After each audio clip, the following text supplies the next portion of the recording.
جو کہ ہر وقت اللہ کی حمد و ثنا بیان کرتے ہیں اور اس کی تسبیح بیان کرتے ہیں۔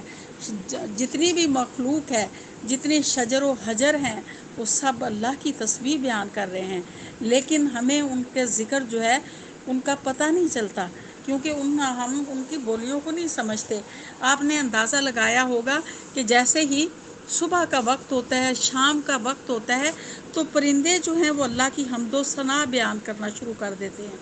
ابھی فجر کا ٹائم ہوتا ہے تو پرندوں کی آوازیں آنا شروع ہوتی ہیں، وہ اللہ کا ذکر کر رہے ہوتے ہیں۔ اسی طرح شجر بھی، حجر بھی، ہر چیز اللہ کے ذکر میں مبتلا ہے، اور زمین کا کوئی چپا ایسا نہیں ہے جہاں اللہ کا ذکر نہ ہو رہا ہو۔ تو یہ صرف ہمیں ہمارے فائدے کے لیے بتایا جا رہا ہے کہ تاکہ ہمارے اعمال جو ہیں ان میں نیکیوں کا اضافہ ہوتا رہے اور ہمارے لیے بخشش کا سامان جو ہے وہ اکٹھا ہو جائے، اور آخرت کے لیے ہماری فلاح کے لیے سامان اکٹھا ہو جائے۔ اللہ تعالیٰ فرماتے ہیں کہ کثرت سے اللہ کا ذکر کرنے والے اور اس کی بندیاں، اللہ تعالیٰ نے اپنے ان بندوں اور بندیوں کے لیے تیار کر رکھی ہے جنت، خاص بخشش اور عظیم ثواب۔ آیت اس طرح سے والذاکرین اللہ کثیرا والذاکرات اعد اللہ لہم مغفرۃ واجرا عظیما۔ تو کہ مطلب اللہ نے ان کے لیے بخشش کا سامان کر رکھا ہے کہ جو مرد اور عورتیں اللہ کا ذکر کرتے ہیں۔ اور اسی طرح سے پھر یہ بتایا سورۃ المنافقون میں، یا ایھا الذین آمنوا لا تلہیکم اموالکم ولا اولادکم عن ذکر اللہ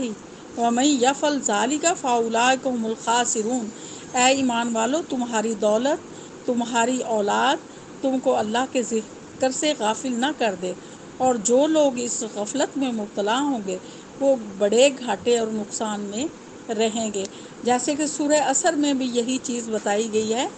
کہ وہ لوگ جو ہیں سارے لوگ خسارے میں سوائے ان کے جو نیک ایمان لائیں اور نیک عمل کریں اور نیکی خود بھی کریں اور دوسروں کو بھی نیکی کی تلقین کریں، تو وہی سارے سے بچ سکتے ہیں۔ تو اگر ہم اللہ تعالیٰ کے ساتھ جڑے رہتے ہیں تو ہم دنیا اور آخرت دونوں خساروں سے بچ سکتے ہیں، اور اگر اللہ کے ذکر سے ہم منہ موڑتے ہیں تو پھر اس میں ہمارا ہی نقصان ہے کہ اللہ تعالیٰ ہم سے منہ موڑ لیتا ہے۔ تو اللہ تعالیٰ، حدیثیں اس سلسلے میں بہت ساری ملتی ہیں، اور مومنین کی بلکہ شان یہ بتائی گئی ہے کہ وہ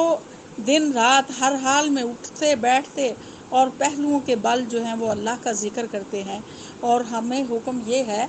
وَإِذَا قُضِيَتِ الصَّلَاةُ فَانتَشِرُوا فِي الْأَرْضِ وَابْتَغُوا مِن فَضْلِ اللَّهِ وَاذْكُرُوا اللَّهَ كَثِيرًا لَعَلَّكُمْ تُفْلِحُونَ، کہ جب تم نماز سے فارغ ہو جاؤ تو کام کاج کے سلسلے میں زمین میں چلو پھرو اور اللہ کا فضل تلاش کرو، اور اس حالت میں بھی اللہ کا خوب ذکر کرو، پھر تم فلاح کی امید کر سکتے ہو۔ کہ یہ نہیں ہے کہ صرف ہم نے مسجد میں ہی نماز پڑھ کے اللہ کا ذکر کرنا ہے،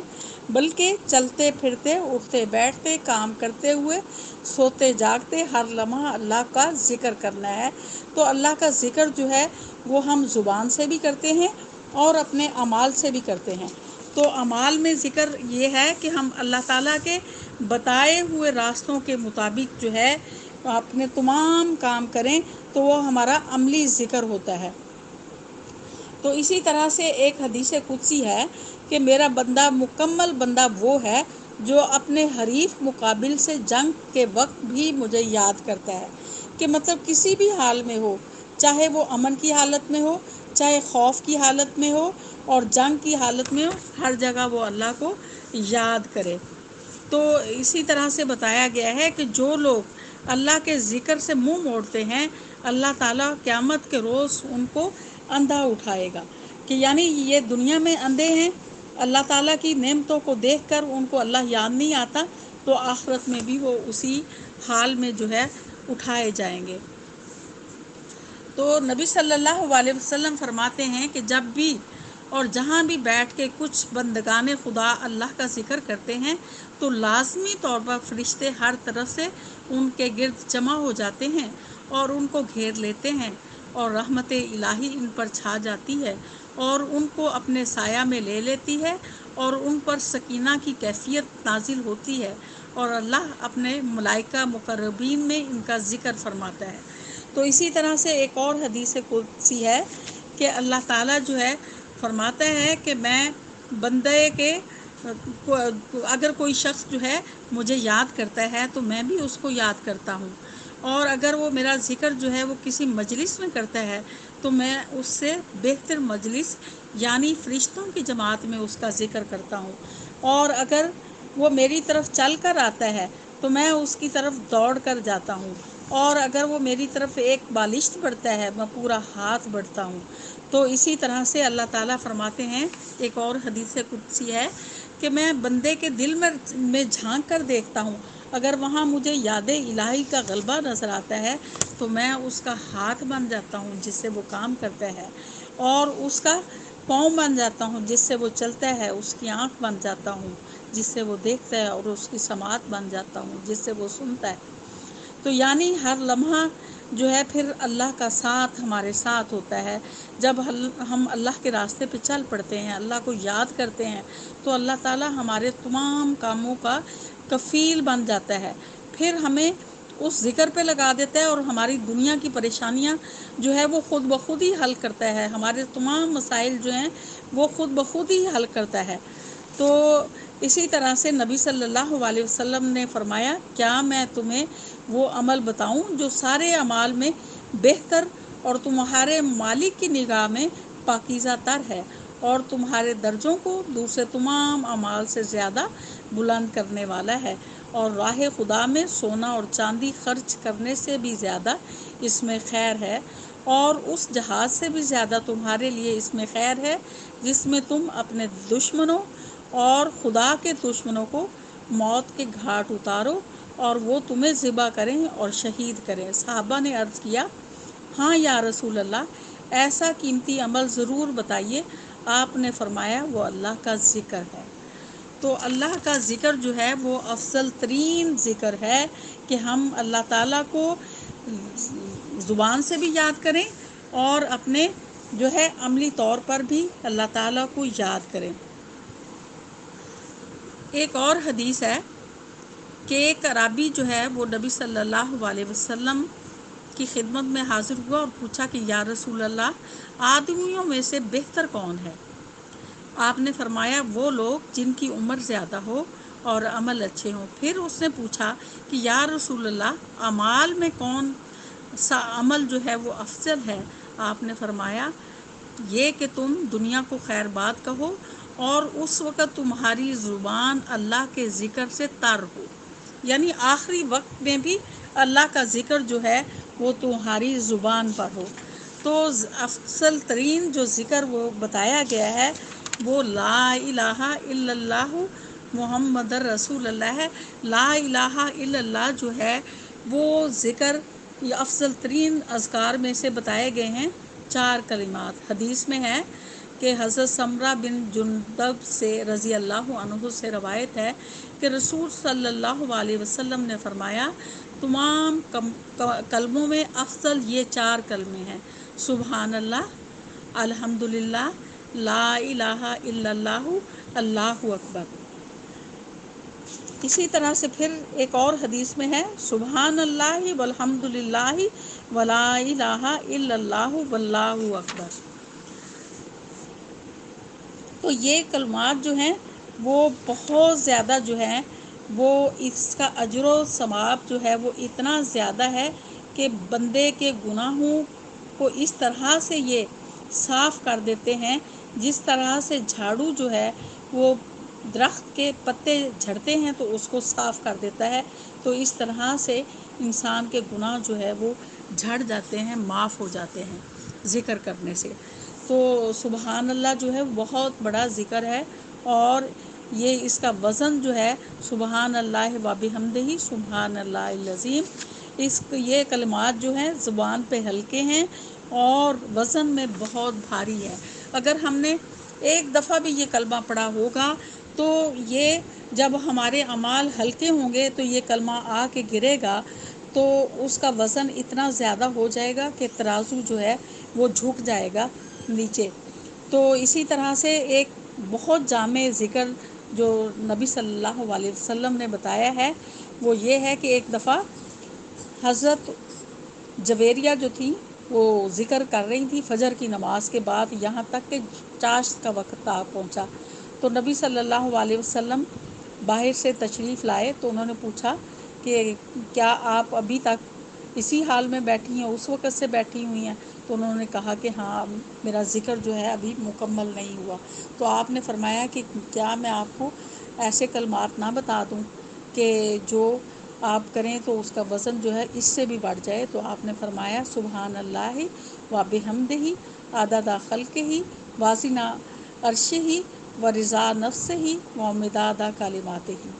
تو یہ کلمات جو ہیں یہ تمام جو ہے وہ باقیوں سے بھاری ہیں۔ اس کا مطلب جو ہے وہ یہ ہے کہ اللہ کی تسبیح حمد و ثنا اتنی جتنی اس کی مخلوق ہے، اور اتنی حمد و ثنا جتنا کہ عرش کا وزن ہے، اور اتنا مطلب ذکر اللہ کا کہ جتنی اس کی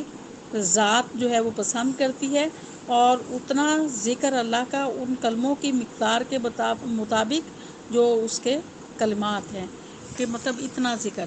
تو یہ ذکر جو ہے وہ بہت بڑا، اگر اس کے 3 دفعہ بھی پڑھ لیں تو یہ ذکر جو ہے بہت افضل ہے۔ تو اسی طرح سے کلمہ جو ہے وہ بہت بڑا، عرش الہی تک اس کا اجر جو ہے وہ پہنچتا ہے۔ تو اس ذکر کو لا الہ الا اللہ جو ہے وہ بھی کثرت سے پڑھنا چاہیے۔ اس میں توحید جو ہے وہ اس کا خاص بیان ہے اور اس کی برکت ہے۔ اور اسی طرح سے ایک اور ذکر جو ہے وہ خاص بتایا گیا ہے، لا حول ولا قوت الا باللہ۔ تو حدیث میں ہے کہ نبی صلی اللہ علیہ وسلم نے فرمایا میں تمہیں وہ کلمہ بتاؤں جو جنت کے خزانوں میں سے ہے؟ تو حضرت ابو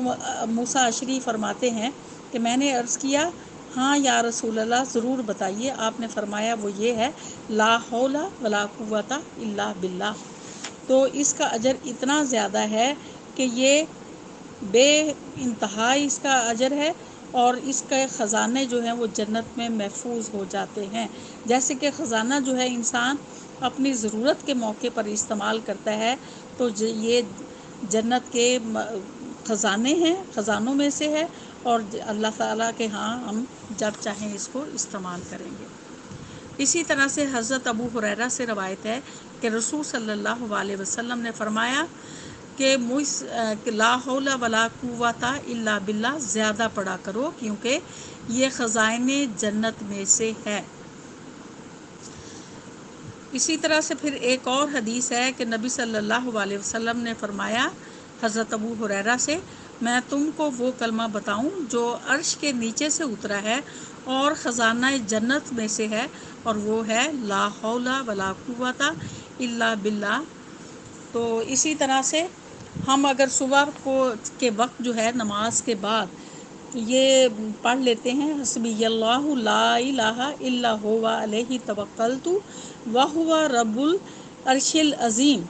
تو یہ 7 مرتبہ پڑھ لیتے ہیں تو اللہ تعالیٰ جو ہے ہمارے تمام کاموں کا کفیل بن جاتا ہے، اور ہمیں غموں سے، دنیا کے دکھوں سے دور کر دیتا ہے۔ تو یہ کلمات ہمیں ان کلمات کے ساتھ اللہ کا ذکر کرنا چاہیے۔ پھر اللہ تعالیٰ کے 99 نام جو ہیں وہ دیے گئے ہیں، ان کو اسماء حسنی کہا جاتا ہے۔ یہ میں اگلے بیان میں آپ کو بتاؤں گی کہ اللہ کے نام کیا ہیں اور ان کے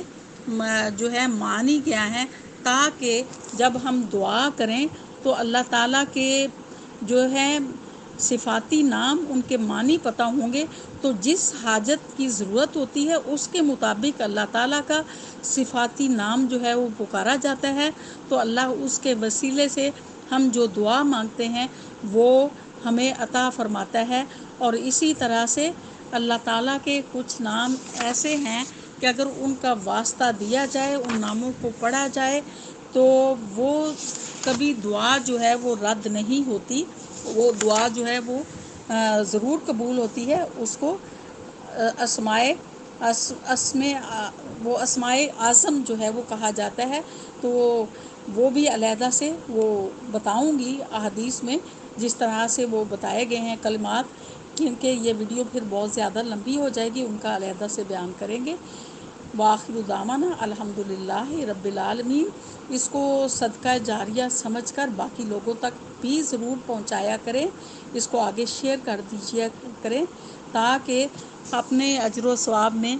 ہم دوسروں کو بھی شامل کریں اور ہم ان تک بھی ثواب پہنچے اور ان کا ثواب جو ہے وہ ہم تک پہنچے۔ وآخر دعوانا الحمدللہ رب